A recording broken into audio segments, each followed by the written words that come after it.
जो मंत्रिमंडल में जनाब मुख्तार अब्बास नकवी साहब ने काम किया वो बहुत सराहनीय है। जब भी अल्पसंख्यक समाज को विकास की मुख्य धारा से जोड़ने का कामयाब जिक्र होगा तो मुझे लगता है उसमें मुख्तार अब्बास नकवी साहब का नाम सबसे पहले आएगा। उन्होंने बहुत काम किया है और उन्हीं के कामों को प्रदेशों में अलग अलग जो हमारे नेतृत्व जो मिला है वो लोग आगे बढ़ा रहे हैं। और एक चीज़ मैं आपको बताता हूँ, अगर मुसलमान की तरक्की कोई ज़रूरी नहीं कि मुसलमान ही करे, बस तरक्की उसको विकास की का रास्ता मिलना चाहिए। आज हमारा समाज विकास की मुख्य धारा की तरफ अग्रसर है और मैं अपने प्रधानमंत्री जी का शुक्रिया अदा करना चाहता हूँ। वसीम भाई, जिस तरीके से आपने कहा कि प्रधानमंत्री जी का शुक्रिया अदा कर दिया, लेकिन उसके बाद एक सवाल और भी ये बचता है कि आज भारत के अंदर जिस तरीके की एक राजनीतिक प्लेटफॉर्म जो तैयार हो गया है, कहीं ना कहीं लोग उससे जो है आहत भी है और कहीं ना कहीं ये जो अलग मार्ग चला जा रहा था कम्युनिटीज को लेकर के, क्या लगता है कि मोदी जी का जो ये स्टेटमेंट आया है इससे जो बीजेपी के जो नेतागण हैं जो अपने आप को बहुत वरिष्ठ मानते हैं, क्या उनको लगाम लग पाएगी क्या?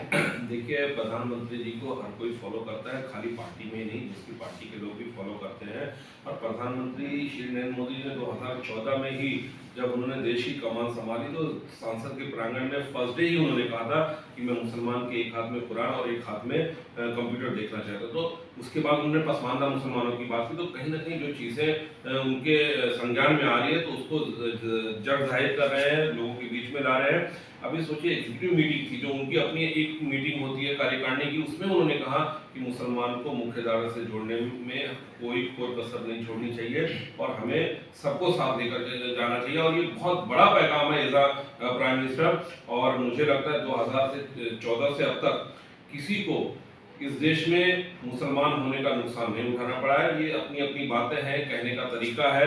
मुझे लगता है ये देश सेकुलर है और अगर जो ये देश सेकुलर है तो उसमें सबसे बड़ा हाथ हमारे जो बहुसंख्यक हैं उनका हाथ है, क्योंकि बहुसंख्यक अगर जो सेकुलर नहीं होता तो मुझे नहीं लगता यहाँ का अल्पसंख्यक कितनी अच्छी तरीके से फल फूल रहा होता। और सरकारें आएंगी जाएंगी, लेकिन यहाँ के जो आम नागरिक है, जो आम हिंदुस्तानी है, वो सेकुलर है। उनके अंदर हमारी संस्कृति और संस्कार आज पूरी दुनिया फॉलो कर रही है। तो कहीं ना कहीं हमें मिलजुल कर रहना चाहिए। जैसे डॉक्टर साहब ने कहा कि ये बहुत दोनों की, अगर जो प्रधानमंत्री जी ने इस तरह से कहा तो हमारी भी जिम्मेदारी है। और मुझे लगता है आज अंजुमन पे बात होनी चाहिए। मुझे हमेशा खुशी होती है जब अंजुमन, मैं यहाँ से आसपास से भी गुजरता हूँ तो जब ये इदारा देखता हूँ तो एक अलग ही दिल में खुशी होती है। मुझे लगता है अंजुमन जैसे इदारे पूरे हिंदुस्तान में अगर 2-5 और हो जाए तो मुझे लगता है अल्पसंख्यक समाज बहुत आगे निकल जाएगा। जिस तरीके से वसीम भाई ने कहा कि 8 साल के बाद कहीं ना कहीं भारत के प्रधानमंत्री नरेंद्र मोदी जी ने मुस्लिम और दबे कुचले लोगों को लेकर के संज्ञान तो लिया है, लेकिन इस संज्ञान के बाद में जो है आगे क्या परिस्थिति आ रही है? 2024 का इलेक्शन भी सर पर है और कहीं ना कहीं सारे ही लोग जो है आज भारत के अंदर उसकी तैयारियों में जुटे हुए हैं। इसका क्या अर्थ निकलेगा वो तो आने वाला समय ही बताएगा। मुस्लिम कम्युनिटी इस बयान के बाद कितनी आकर्षित बीजेपी की तरफ होगी वो भी आने वाले दिनों में देखने की वाली बात होगी। और आज सैफी साहब, आप उत्तर प्रदेश से यहाँ पर पहुंचे, वसीम खान जी जहीर खान साहब है और आपने खास करके चर्चा एजुकेशन पे होनी थी, लेकिन इज अ पॉलिटिशियन तो चर्चा पॉलिटिक्स में भी हो गई है और आपने आज सारी बातों को लेकर के जो हमसे चर्चा की उसके लिए थैंक्स और धन्यवाद।